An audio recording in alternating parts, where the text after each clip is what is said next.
So here's a question that I've been sitting with all week, especially after Easter. What if the most dangerous thing empire ever did wasn't to build a wall or pass a law or burn something down? What if the most dangerous thing empire ever did was get inside your head? Because walls can be dismantled, laws can be changed, but the voice inside your head that tells you to stay small, stay acceptable, don't push it, don't be too much, don't ask for too much. That voice doesn't go away just because the external system changes. That voice is Empire's most successful project. And most of us are carrying it around without even knowing that it's there.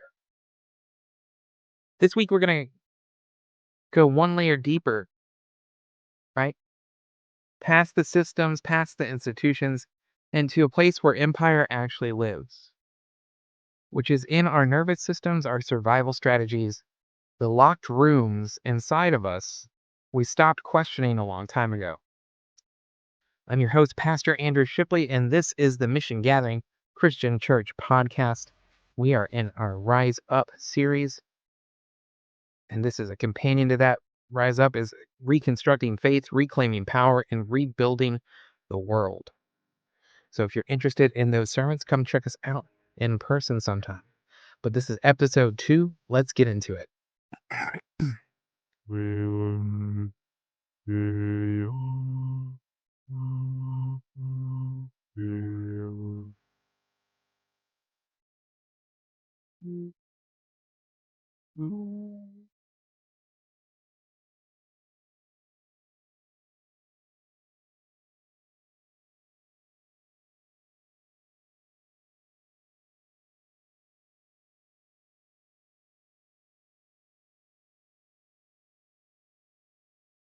Okay, so in John chapter 20, verse 19, the disciples are gathered, right? And the doors are all locked because they're afraid. I want to stay with that image for a second because it's doing more work than it looks like. These are the people who followed Jesus, who watched him heal people, challenge the religious establishment, ride into Jerusalem in direct confrontation with Rome. These are the people who supposedly were closest to the whole thing. And after the resurrection, the most world-altering event in the story, they're sitting in a locked room hiding. Because fear just doesn't evaporate, does it? It doesn't evaporate just because something miraculous happened. It doesn't evaporate just because someone did something good. Fear is not a logic problem that you solve with enough evidence. Fear is a survival response that runs deeper than theology. Now, here's what I think we miss about this scene. We tend to read the locked room as a failure, as the disciples being weak or faithless or not getting it yet. But I want to offer a different reading. The doors were locked for a reason, a good reason, real reasons. The political situation was genuinely dangerous. Jesus had been executed by the state. Being associated with him carried real risk. These people weren't being cowards, they were being rational. The locked room isn't a sign that something is wrong with them. It's a sign that they learned correctly from the actual experience, that the outside world, that world outside of that room, outside of their community, was not safe. And a lot of us are living in our own version of that room right now, aren't we? Not physical rooms, maybe, but internal ones. The place where you don't say what you actually think, where you don't show who you actually are, where you don't ask the questions you've been carrying for years because somewhere along the way you learned correctly from actual experience that asking it out loud had consequences. Empire doesn't need guards at every door when it's trained you to guard your own. So let's talk about how this actually happens, because I think we have a tendency to think of internalized empire as something that happens to other people. People who are more explicitly controlled or overtly oppressed. But here's the thing. Empire is an equal opportunity colonizer of the mind. It just uses different tools on different people. For some of us, it was explicit religious control, right? From those high control religious groups, being told exactly what to believe, exactly how to behave, exactly what questions were and weren't allowed. The threat was spiritual. Step outside these lines and you're outside of God's favor. Step outside these lines and you lose your community. For some of us, it was the prosperity gospel version, right? The idea that wealth was a sign of God's blessing and the poverty was basically a spiritual failure on your part, which means the system is just, which means if you're struggling, it's your fault, which means don't question the system, question yourself. For some of us, it was more subtle than that. The message wasn't delivered from a pulpit, it came from the cumulative weight of 1,000 different small moments. What got praised? What got punished? What was rewarded? What was met with silence? Stay small, stay acceptable, stay presentable, stay productive. Don't be too much, don't be too different. Don't ask why. And eventually, this is the part that gets to me. Eventually, you don't need external enforcement anymore because you've internalized it. You've become your own hall monitor, your own thought police, your own locked door. The Apostle Paul that people hate on, right? People are hating on Paul, but I swear to goodness, you're not reading him right. Writes Romans 12 and 12, Romans 12:2. Paul writes, "Do not be conformed to this world, but be transformed by the renewing of your mind." And I think that this verse gets preached almost exclusively as a personal holiness verse. Like, don't watch bad TV, don't have impure thoughts, keep your inner life clean. But read in context, written by a guy who was in and out of prison for political subversion, writing to a community living under Roman occupation, this verse hits differently. Do not be conformed to this world. He's not talking about movies. He's talking about empire. He's talking about an entire apparatus of domination and extraction, an apparatus of control that was shaping every single thing about how people in Rome thought about themselves and each other. Don't let empire's way of seeing you become your way of seeing. Don't let empire's way of seeing God as how you see God, which implies it already has, at least partially, which implies this is ongoing work, not a one-time conversion, but a continuous, active, lifelong project of noticing where empire has gotten inside and choosing something different. I think that's a much better version and more true version to what the renewing of the mind actually means. So that being said, I want to say something that I think really matters.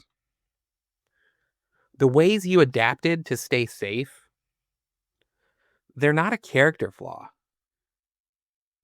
The survival strategies that you came up with don't make you weak. They worked. They got you here. They're how you managed to be here today. Maybe you became agreeable, learned to read the room, mirror what people needed, never push too hard, because at some point pushing too hard had real consequences. Maybe you became hyper productive, stayed busy enough that no one could question your worth because your worth felt like it was always on trial. Maybe you performed a version of faith you didn't fully believe because it cost of not performing that faith was losing your community, and community, even imperfect one, losing that is not nothing.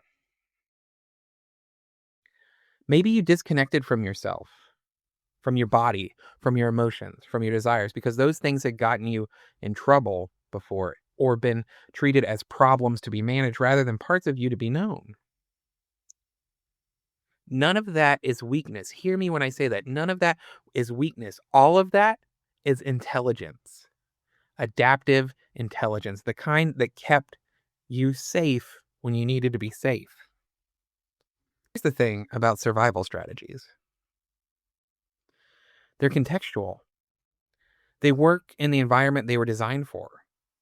And when the environment changes or when you start to change, they can start working against you.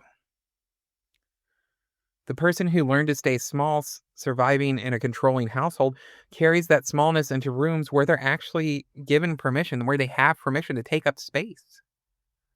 The person who learned to perform faith to belong carries that performance into communities that would actually welcome their real questions. The person who learned to disconnect from their feelings carries that disconnection into relationships that are desperately trying to reach them. The strategy that once protected you starts to become a wall between you and your life that you actually want to live.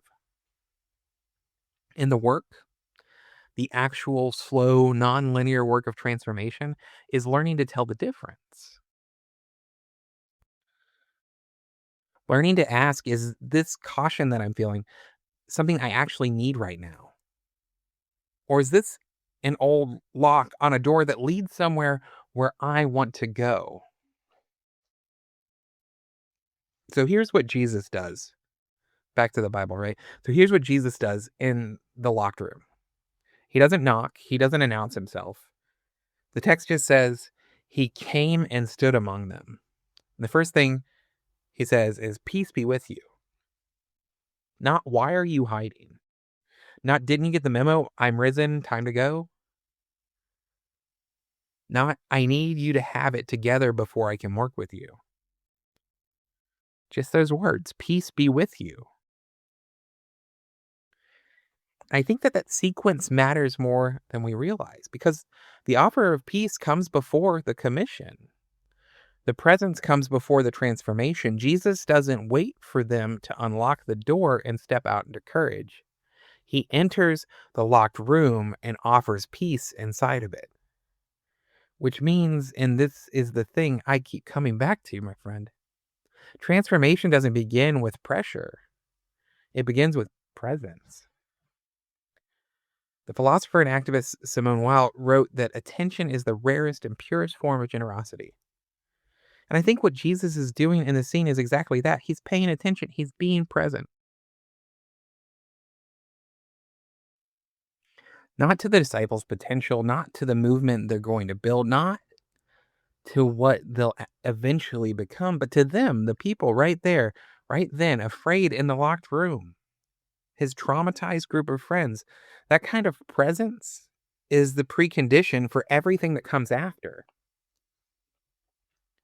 And I think it's worth asking, what would it look like for us, for each of us, for you, me, friend, to offer that to ourselves? To stop standing outside our own locked rooms demanding that we open up faster, or that we heal quicker, or that we believe more clearly, and instead just be present to where we actually are. Because the renewing of the mind that Paul's talking about doesn't happen through force. It happens through the slow accumulation of new experiences that tell a different story than the one that Empire wrote into your brain. New experiences of safety, new experiences of being known and not punished for it, new experiences of community that doesn't require you to perform. That's what changes our internal architecture. It's never willpower, it's presence. Okay, so let me land this. Like let's get to where we're getting, right? Here's what I actually want to say to anyone who's sitting with this episode in a locked room of their own. You don't have to blow the doors open today. You don't have to have dismantled all of your survival strategies before you belong here. You don't have to be further along in your deconstruction, your healing, your reconstruction. You can come exactly as locked up as you are. Because that's who Jesus showed up in that room for. Not the brave version of the disciples, not the post-resurrection on fire, ready to build the church version, the afraid version, the hiding version, the locked door version. Mission Gathering, we're trying to be a community where that's actually true. Not just a tagline, but a practice. We're queer affirming not as a bullet point, but because we know what it costs to have a core part of your identity treated as a problem to be managed. We know a lot about locked rooms. We know a lot about survival strategies. We know about the long, slow work of learning to take up space you were told wasn't yours. And we're trying as a community, imperfectly, stubbornly, to be a room where the peace gets offered before the transformation is demanded. So if you're mid deconstruction, come. If you don't know what to believe, come. If you've been burned so many times, you're not sure you can trust another community, come anyway. Come skeptically and slowly with all your locked doors intact. We're not asking you to be ready. God's not asking you to be ready. We're asking you to show up. Because here's the thing about the disciples in that locked room. Jesus came and offered peace. And then eventually the doors opened. Not because they forced themselves to be brave, but because they had an encounter that made the outside world feel less impossible. That's the arc. Not fixing yourself, then step out, but be met where you are and let that meeting change what feels possible. I think that's what we're after as a community. I think that's what you're after listening to this podcast. So we'll continue our talks next week as we continue this series of Rise Up. Thanks for being here. If this episode connected with something inside of you, share it. Not as a pitch, not as a sales pitch, but just as a, hey, you're not alone in this. Check this out. Find Mission Gathering online and in person, links in the show notes. And this week, if you can, just notice. Notice where you feel the need to lock the door. Notice what you're protecting. Notice the voice that tells you to stay small. You don't have to fight it. Just notice it. Awareness is where we start. We'll see you next week.